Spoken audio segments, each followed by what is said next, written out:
Most people get stuck in a sea of overwhelming misinformation, or they do nothing at all. If you're not doing 150 minutes of cardio a week minimum, well, you're a lazy piece of shit and you don't deserve your time on this earth. Coach Greg, in today's video, you're all exercising wrong, or so says Brian Johnson, you know, the multi-millionaire who thinks he's going to live forever. He's going to be talking about the 5 pillars that you need to incorporate in order to live longer than last time. Most people who exercise are doing it all wrong, and it's shortening their lives. And so I kind of disagree. Most people who exercise aren't doing it all wrong. The problem is most people don't exercise. If you are in fact exercising, well, you're in the top perhaps 25%, as 3/4 of the world, they're not doing what they should be. If you're not doing 150 minutes of cardio a week minimum, well, you're a lazy piece of shit and you don't deserve your time on this earth. Sorry, telling you the truth. Cardio is the most underrated thing you can do to maintain or get a lean physique. But what exactly is ideal? I mean, every second person is telling you something different. And so in case you haven't clued in by now, you should be following Coach Greg. I am not going to steer you wrong. And so if you want to know what you actually should be doing, this is the channel for you. Bro, cardio kills gains.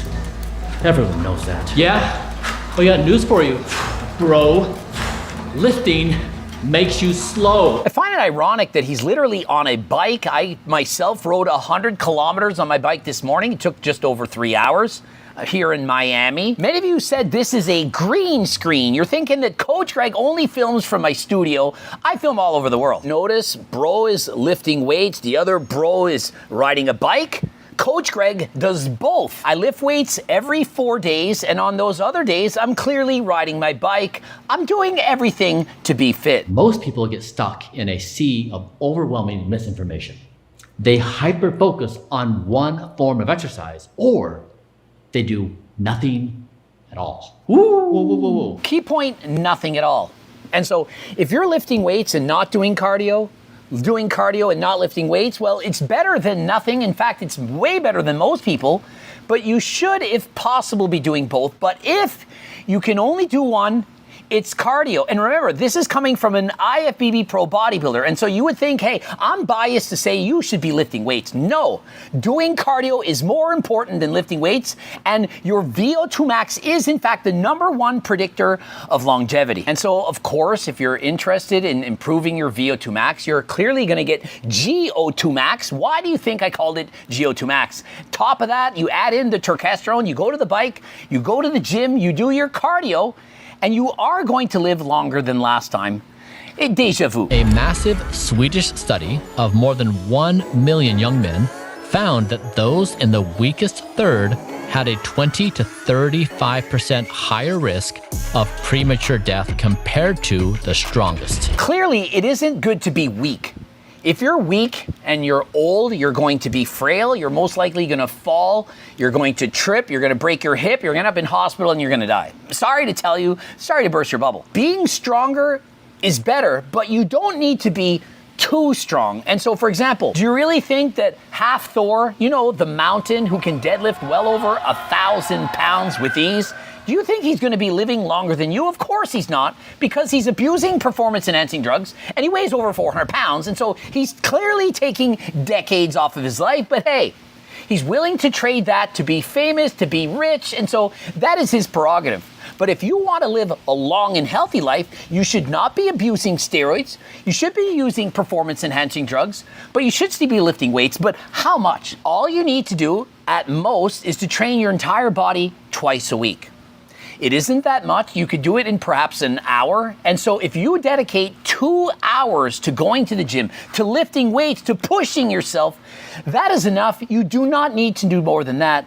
You don't need to be a bodybuilder. In fact, I would discourage you from doing that. Having too much muscle, it isn't actually better. And so as the old saying goes, too much of a good thing, it's actually bad. 3 strength building sessions per week. Progressively overload the weight you use and/or the reps you do week over week. That is not going to help most people. Most people are going to go to the gym, and if they try to lift heavier every single week or do more reps, it's not going to happen. And so what should you do? Go to the gym and train harder than last time. You show up and whatever you did at the last day, well, you just try to do a little bit more. Try to go a little bit harder. Does that mean you're gonna lift a heavier weight? No, just try harder. You might be tired that day, you might not have as much energy, but you push. And if you had a bad day, it's okay, because guess what? The next day, you go harder than last time yet again. And so it's a continuous journey to pushing yourself in the gym. You don't have to train like Ronnie Coleman, lightweight baby, but you do need to push yourself a little bit. Nobody want to be a bodybuilder. Don't nobody want to lift this heavy ass weight. And unlike what he's saying 3 times a week, you only need 2, and so it's easier than ever before. There are apps available that will help you track progressive overload. Speaking of apps, are you aware of the sculpted apps by Coach Greg and none other than Eric Janicki? Been working on this for well over a year, spending hundreds of thousands of dollars to ensure you have the best app in the world. And so if you're interested, it's launching on June 21st.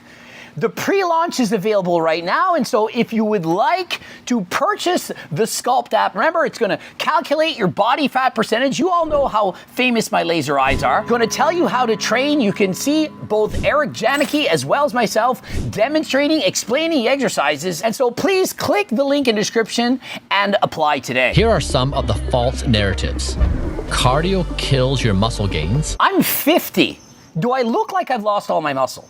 Next, how many bodybuilders do you see doing cardio to get shredded for, let's say, the Mr. Olympia Championship?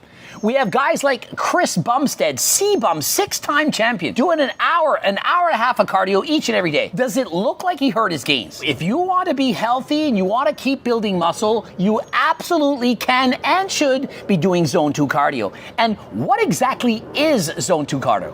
It's cardio at a moderate pace, medium intensity. It's not easy. It's not like Grandma Josephine going for a stroll in the mall.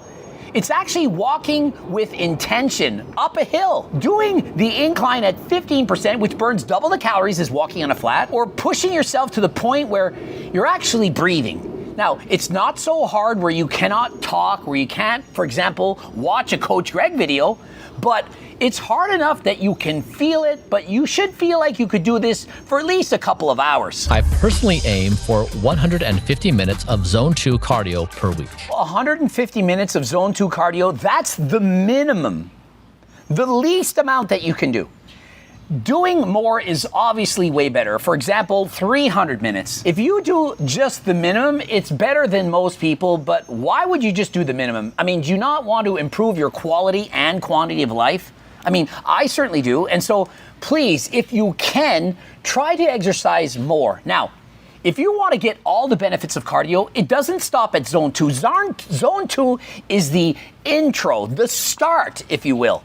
Aside from that, you want to push into Zone 4 and Zone 5, which is essentially working on your VO2 max or essentially sprinting. And if you can do perhaps 75 minutes of that per week on top of the 150 minutes of Zone 2, well, you are going to have great benefits. And so what does it look like for me? Well, 80% of my bike riding, it's at Zone 2, with 20% being intervals, sprints, and so on. And so I'm really pushing myself, sometimes getting my maximum heart rate, which is 190. And so FYI, 220 minus your age is bullshit. My maximum heart rate is not 170. The other day I was racing with the guys in Miami. My heart rate was 176 for 20 minutes. I was pushing harder than last time just to keep up. Short bursts of high intensity exercise dramatically improves VO2 max. Guaranteed he got that line from ChatGPT. I've actually read that line on ChatGPT. But I digress. Gress mentioned. High intensity Zone 5 exercise. The key indicator, you shouldn't be able to speak comfortably. I like that. You can't speak comfortably. When I'm in Zone 5, I can't speak at all. I also can't drink water.